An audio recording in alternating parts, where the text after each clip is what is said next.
Maria awoke to the sound of a voice outside her window calling, "Buy my fresh fruit! Good to eat! Crunchy apples, red and gold, sweet cherries, strawberries! Buy my fresh fruit! Good to eat!" Then, like the different colored yarns her grandmother knitted together to make a scarf, the sounds of the city began to weave together, one after another. First, Marie heard the clear ringing of bells hanging around the necks of the goats that provided goat's milk to some of the neighbors' homes. Then she heard a creaking sound she knew belonged to Mr. Jacoby's wagon. He delivered cow's milk and cheese from his dairy across town. Now Mr. Diplas, a jolly Greek man, started calling, "Knife sharpener! Knife sharpener! Axes, scissors, shovels, picks, blades and handles I can fix." Marie liked the grinning little man. He was built as solidly as a bull, and he walked the city streets pushing a cart that held his sharpening stone and tools. Marie awakened her two younger sisters who shared the bed with her, then crossed the little room in 2 steps to wake her baby brother, who was still small enough to sleep in an open drawer of their old wooden dresser. "Everybody up," she said. Marie's day was just beginning, but Papa would have already left in the dark hours before dawn for his job at a mattress factory. Mama would have woken him up to brew his coffee and cook his breakfast. As he started down the 7 flights of wooden stairs, she would have handed him his metal lunch pail with a sandwich she had made for him. Our new home is not like our quiet little village in Italy, Marie thought for the 1,000th time as she helped her youngest sister and brother get dressed. So many people here, so much noise, and Papa has to work so hard for so many hours every day in that smoky factory. Still, she thought, at least Papa has a job. Back home there were no jobs, very little to eat, and the floors in our little house were made of dirt. Here in America, there's plenty to eat, and we live in a good building. I wish there were not so many people crowded in with us, though. However, I like having so many friends, and I enjoy the city, but sometimes I would like it to be quiet, the way it was in our little village in Italy. But I'm very thankful to be here in America where there are so many opportunities. Marie's life was typical of the lives of the millions of immigrants who came from Europe and Asia to the United States for better job opportunities in the 1800s and early 1900s.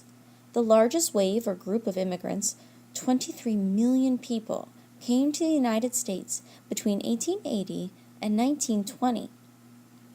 Immigrants from Europe entered through Ellis Island in New York Harbor, and many stayed near the harbor, living in or around New York City on the East Coast. Other immigrants moved away from New York to join friends or relatives who were already living farther north in Boston, south in Philadelphia, or west in the great cities of the Midwest, such as Chicago, Detroit, or Cleveland. Meanwhile, Chinese and other immigrants from Asia came to the west coast of the United States through the city of San Francisco, passing through the Angel Island Immigration Center in San Francisco Bay. There were fewer Asian immigrants, so the immigration center on Angel Island was not as large as the immigration center on Ellis Island in New York Harbor. Still, there was a steady stream of immigrants, and these Chinese and other Asian immigrants settled in cities around the San Francisco Bay or moved inland away from the ocean. They would often stop in the mining camps of the California mountains in search of gold, joining other gold seekers from across the United States and from other nations around the world. After finding no gold, many Chinese went to find work, building the railroads that would soon join the east and west coast of the country. Although many immigrants settled in the countryside as farmers or villagers, most of them made their homes in the big cities of America. Many immigrants settled in these large cities because there were more jobs there. Earlier immigrants remembered the hardships and difficulties they had experienced settling in a new country, and often helped the newcomers to find jobs. City immigrants worked in factories, making everything from shirts and dresses to the buttons and buckles that closed them, from small wooden picture frames to huge wooden railroad cars, from loaves of bakery bread to huge ovens in which to do the baking. Some owned their own businesses, little shops and stores that sold produce to eat or goods from their home countries. Others sold items from carts or wagons, which they pushed themselves or had horses pull for them.